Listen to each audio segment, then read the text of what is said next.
اسلام نے حکم دیا کہ ڈاکوؤں کی کوئی جماعت کہیں حملہ کرتی ہے، کسی کی ڈکیتی کرتی ہے، راستے سے مسافروں کو لوٹتی ہے، تو قرآن نے کیا سزا دی؟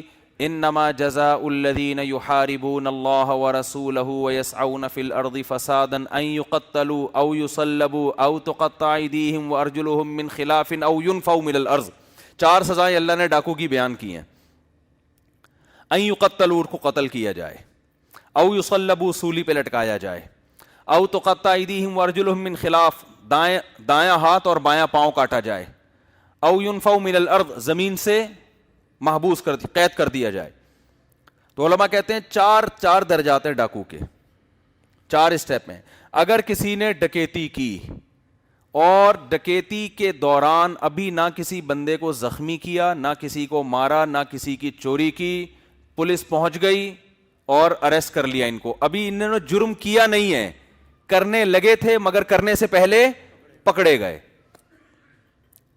تو ان کو حبس کیا جائے، محبوس، جیل میں ڈال دیا جائے گا۔ اس وقت تک جیل میں رہیں گے جب تک حاکم کو یہ غالب گمان نہ ہو جائے کہ آئندہ یہ لوگ یہ حرکت نہیں کریں۔ اس دوران اگر ان کی خاطر تواضع بھی ہوتی رہے چترول کے ساتھ، مختلف پاکستانی پولیس کے حوالے کر دو، پھر بتانے کی ضرورت نہیں کیا کرنا ہے، پھر تفصیل بتانے کی بالکل ضرورت نہیں، وہ اپنے حساب سے ان کی تواضع کریں گے۔ یہ اس صورت میں ہے کہ انہوں نے اقدام کا ارادہ کیا مگر کام کرنے سے پہلے پکڑے گئے۔ یہاں بھی عوام کو معاف کرنے کی اجازت، بولو نا بھائی، نہیں ہے۔ یعنی جس گھر میں ڈکیتی ہوئی تھی وہ آئے، انہوں نے کہا ہمیں بہت ترس آ رہا ہے، چھوڑ دو، نہ، حکومت کو اجازت نہیں ہے چھوڑ۔ کیوں؟ اس جرم کو کس کا جرم سمجھا جا رہا ہے؟ خدا کی نافرمانی۔ تو خدا آسمان سے حکم نازل کر رہا ہے کہ ان کو یہ سزا ملے گی، آپ کو حق نہیں ہے معاف کرنے کا۔ دوسرا قرآن نے بیان کیا ان کے دایاں ہاتھ اور بایاں پاؤں کاٹو۔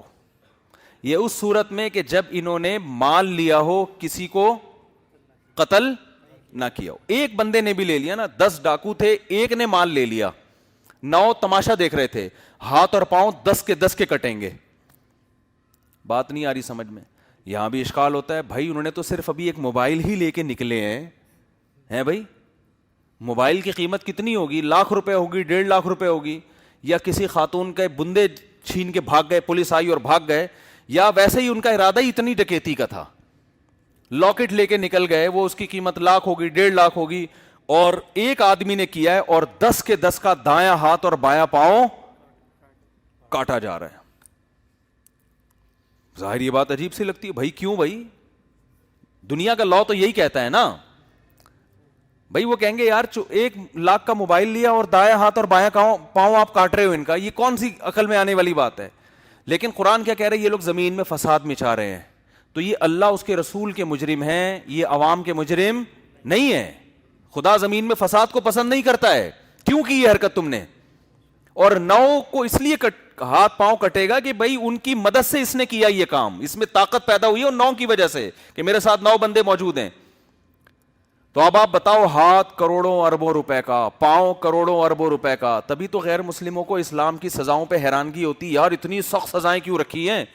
چور نے 10,000 روپے چرائے اور اسلام کہتے ہیں ہاتھ کاٹ دو، یہ وحشیانہ سزائیں ہمیں قبول نہیں ہیں۔ بھائی اسلام اس کو اس حیثیت سے دیکھتا ہے کہ یہ اللہ کا جرم ہے، یہ مخلوق کی نافرمانی بات کے درجے میں، یہ خدا کی نافرمانی ہو رہی ہے۔ فَعَصَوْا رَسُولَ رَبِّهِمْ، یہ تو اللہ کے بھیجے ہوئے پیغمبر کی نافرمانی، تو وہ اللہ کی نافرمانی ہے نا۔ تو اگر انہوں نے چوری بھی کی تو ہاتھ اور پاؤں کاٹا جائے گا، اور اگر اس دوران کسی بندے کو مار دیا لیکن چوری نہیں کی، بندے کو قتل کر دیا، تو جس کو قتل کیا ہے اس کو قاتل، اس کے وارثوں کو قاتل کو معاف کرنے کی اجازت نہیں۔ عام قتل میں کیا ہوتا ہے، کسی نے کسی کو پیسے کے جھگڑے میں مار دیا تو بندہ مر گیا، تو جو بندہ مرا ہے اس کے وارثین کو اجازت ہے بھائی اس قاتل سے چاہیں تو دیت لے لیں، چاہیں تو معاف کر دیں، یہ ہے نا۔ کیونکہ اسلام نے اس جرم کو جو جرم سمجھا ہے دنیاوی معاملات میں، وہ یہ سمجھائے کہ جس خاندان کے بندے کو قتل کیا ہے ان کا نقصان کیا ہے تو ان کی نقصان کی تلافی دیت سے کرو، یا ان کو حق ہے کہ وہ تمہاری گردن اڑا دیں. اس کو قصاص کہتے ہیں. اس میں حکومت کا انوالو ہونا بھی ضروری نہیں ہے.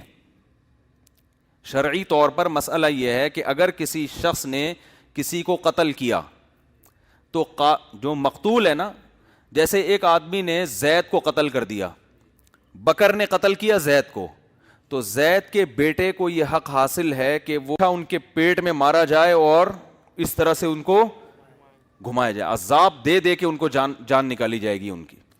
ایک تو ہوتا ہے نا قصاصاً تلوار سے گردن اڑا دی بس وہ اگلے جہان میں فوراً منتقل. ایک ہوتا ہے سولی کے ایسے لٹکا کے ہاتھ جو ہے نا اس کے، آپ نہ کریں، یہ گورنمنٹ کا کام ہے اور گورنمنٹ کرے گی نہیں کبھی بھی، یہ گورنمنٹ کبھی بھی نہیں کرے گی. تو خیر لٹکانے کے بعد اس کے پیٹ میں برچھا مارا جائے، برچھا کا مطلب نیزہ مار کے پھر اس کو ایسے گھمایا جائے.